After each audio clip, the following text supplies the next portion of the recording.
إنا نحن نزلنا الذكر وإنا له لحافظون.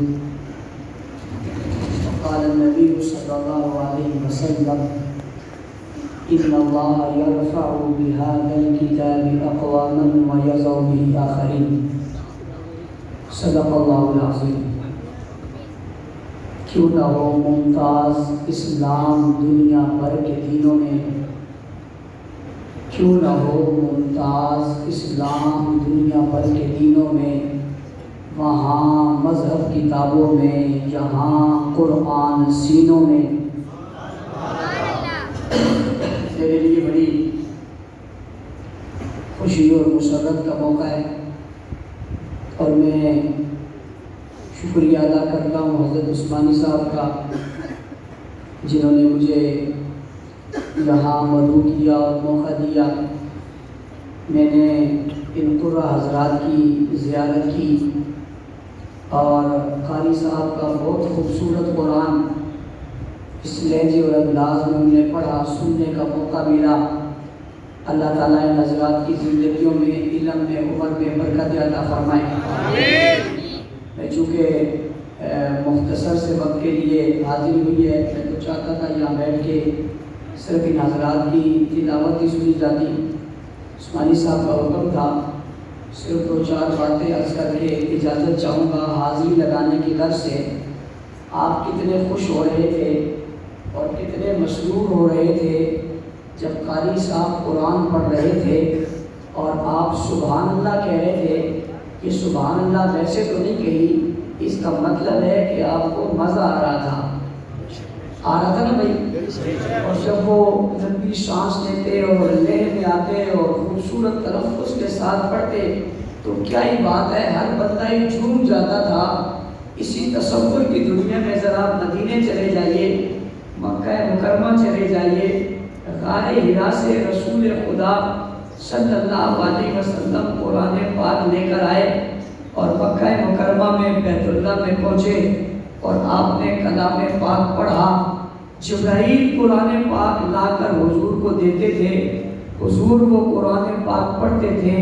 لا تحرک به لسانک لتعجل به ان علینا جمعہ وقرآن.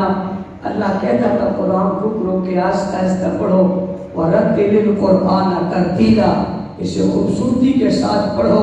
پھر آج خوبصورت قرآن کو یہ قرہ حضرات پڑھتے ہیں، اس وقت خوبصورت الفاظ میں امام الانبیاء پڑھتے تھے.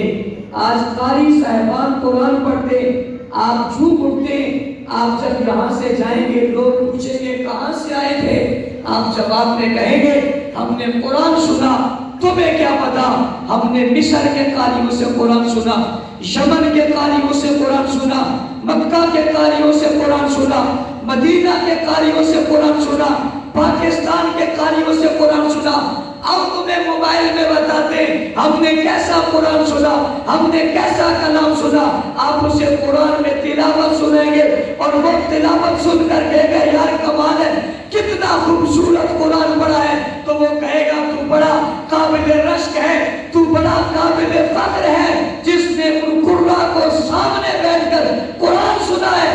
میرا دل چاہتا ہے تیرا ہاتھ چوم لوں، میرا دل چاہتا ہے تیری پیشانی چوم لوں، تیرے لب چوم لوں. تو نے اتنے خوبصورت قاری قرآن کا قرآن سنا ہے. ارے بابا اگر آج کا کوئی فرد کسی قاری قرآن کا قرآن سن لے وہ قابل رشک ہے جس نے قرآنی صاحب قرآن کا سنا، جس نے قرآن جس پر اترا اس کا سنا، جس نے قرآنی امام الانبیاء کا سنا اور فخر الرسول کا سنا اور تاجدار انبیاء کا سنا اور حاضر عالم کا سنا اور رحمت کے کل کا سنا اور رحمت کے مجسد کا سنا.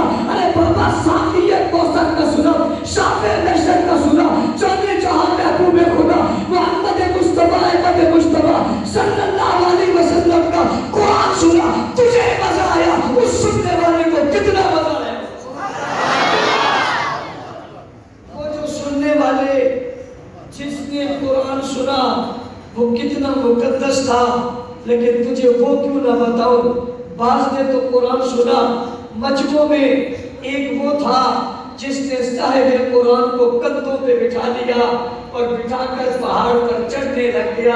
کیا منظر تھا. تو کہتا ہے میں نے قرآن اٹھایا ہوا ہے, تو کہتا ہے میرے گھر میں قرآن ہے, کہتا ہے مولانا صاحب میرے ہاتھ میں قرآن ہے. میں نے کہا تیرے اور میرے ہاتھ میں قرآن ہے اور ابو بکر کے کندھوں پہ صاحب قرآن کندھوں پر اٹھا کر ابو بکر لے گئے. کیا یہ منظر تھا جب اس بار میں دونوں اکیلے تھے. وہ کیا خوبصورت منظر ہوگا جب رسول نے قرآن پڑھا ہوگا, صدیق نے قرآن سنا ہوگا اور صدیق نے پڑھا ہوگا اور رسول نے سنا ہوگا. جب تنہائیوں میں لوگ بیٹھا کرتے تو تنہائی میں بیٹھ کر دل کی گہرائیوں کی باتیں کیا کرتے, اپنے بچپن اور لڑکپن کی باتیں کیا کرتے. تین باتیں ساتھ میں کوئی نہیں ہے, صرف دو ہی ہے. منظر بڑا عجیب ہے, ساری دنیا اپنی گود میں قرآن رکھ کر پڑھتی ہے. ابو بکر تیری عظمت کو سلام پیش کر دو, تو نے گود میں رسول کو رکھ کر پڑھا ہے. ساری دنیا اپنی گود میں قرآن پڑھتی ہے, ابو بکر نے اپنی گود میں چہرہ رسول کھولا ہوا ہے. وہ کون تھا, وہ چلا کہاں سے, اس کے ہاتھ میں تلوار ہے. پوچھنے والا پوچھتا ہے کہاں جا رہا ہے, کہتے ہیں تمہارے نبی کا کام تمام کرنے جا رہا ہوں. اس نے کہا یہ خبر بعد میں دینا, اپنے گھر کی خبر لے. قرآن کلام لا چکا ہے, تیرے بہن اور بہنوئی دونوں مسلمان ہو چکے ہیں. عمر پلٹ گئے, اس گھر کی طرف گئے, دروازہ کھٹکھٹایا, اندر چلے گئے. کیا پڑھ رہے تھے بتاؤ تو صحیح. وہ بتائی نا. انہوں نے تھپڑ مارا. بہن تو عمر کی تھی, اثر تو قرآن کو ہو چکا تھا. قرآن کو اپنا اثر دکھاتا ہے بھائی, اثر ہو چکا تھا. کہو میں اگر اسی ماں کا دودھ پی کر تو کفر پر جمع ہوا ہے, تو میں بھی تو تیری بہن ہوں, میں نے بھی اسی ماں کا دودھ پیا ہے, میں اسلام پر چلیں گی, جا تو کرنا ہے کر لیں. عمر کی حیثیت بدل گئی, کیفیت بدل گئی, اور پوچھا وہ کہاں ہے, کیا پڑھ رہی تھی. لاؤ قرآن آ گیا. ما انزلنا عليك القرآن لتشقى إلا تذكرة لمن يخشى تنزيلا ممن خلق الأرض والسماوات والأرض. قرآن لبوں سے نکلتا گیا, عمر کی نگاہوں کے سامنے قرآن عمر کے دل میں اترتا گیا. ابھی لمحہ نہیں گزرا تھا, قرآن نے انقلاب برپا کر دیا, عمر کی کیفیت کو بدل دیا. آنکھیں جھکا کر کہا بتاؤ حضور کہاں ہے, کیا کرو گے. کہا قدموں میں جاؤں گا, کلمہ پڑھوں گا, خادم بن جاؤں گا. عمر قرآن سن کر ننگی تلوار ہاتھ میں لیے چلتے چلتے دروازے پر پہنچ گئے. من بالباب, کون ہے دروازے پر؟ عمر, عمر, عمر. اندر ایک شور اٹھ گیا, عمر آ گیا. حضرت حمزہ نے کہا فکر کی کوئی ضرورت نہیں, اچھے ارادے سے ہے تو ٹھیک ہے, نہیں تو تلوار اسی کی ہوگی, سر قلم کر دوں گا. بہادروں کی کمی تو جہاں بھی نہیں. اندر چلے گئے, حضور کے قدموں میں بیٹھے. عمر کیوں آئے ہو؟ آقا غلام بننے کے لیے. کیوں آئے ہو؟ غلام بننے کے لیے. کیسے آئے ہو؟ قرآن سن کے آئے. سبحان. قرآن نے ایسی کیفیت بدلی. حضور علیہ السلام سے کہا چلو چلیے. حضور کے ہاتھ میں ہاتھ ڈالا, مکہ کے چوک میں کھڑے ہوئے اور کھڑے ہو کر اعلان کیا, مکہ کے کافروں آؤ, خطاب کا بیٹا عمر ایمان لے ہے.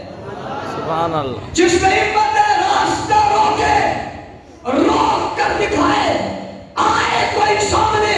آج پیغمبر کو لے کر بیت اللہ میں جا رہا ہوں, تم نے ماتم بہت دیکھے ہوں گے, لیکن آج شیطان کا ماتم بڑا عجیب تھا. جب چوک پہ کھڑے ہو کے عمر نے اعلان کیا تھا نا, شیطان سینے پر زور سے اپنا ہاتھ مار کر کہہ رہا تھا ہائے عمر آ گیا, ہائے عمر آ گیا. پوچھتے والے نے پوچھا ہوگا عمر آ گیا تو تجھے کیا ہوا گا؟ تمہیں نہیں پتا ہے, مجھے پتا ہے. عمر آ گیا, سب کچھ آ گیا. تم نے آج میں نے اور آپ نے قرآن سنا, یہ کون تھے جن نے قرآن نبی کی زبان سے سنا؟ آخری بات کہنے لگا ہوں، توجہ میری طرف رہے۔ آپ نے قرآن قاری قرآن سے سنا، انہوں نے قرآن صاحب قرآن سے سنا، میں نے اور آپ نے قرآن کو یاد کیا اور ان کو قرآن نے یاد کیا۔ میں اور آپ قرآن کا تذکرہ کرتے، قرآن صحابہ کا تذکرہ کرتے، میں اور آپ قرآن کی بات کرتے، قرآن صحابہ کی بات کرتے، میں اور آپ قرآن کو محفوظ کرتے، قرآن صحابہ کو محفوظ کرتے، اور سنا میرے اور تمہارے سینے قرآن سے چمکتے اور قرآن کے سینے صحابہ سے چمکتے۔ نعرہ تکبیر، شان رسالت، عظمت صحابہ، عظمت سیدنا صدیق اکبر، سیدنا فاروق اعظم، حضرت مولانا اورنگزیب فاروقی صاحب۔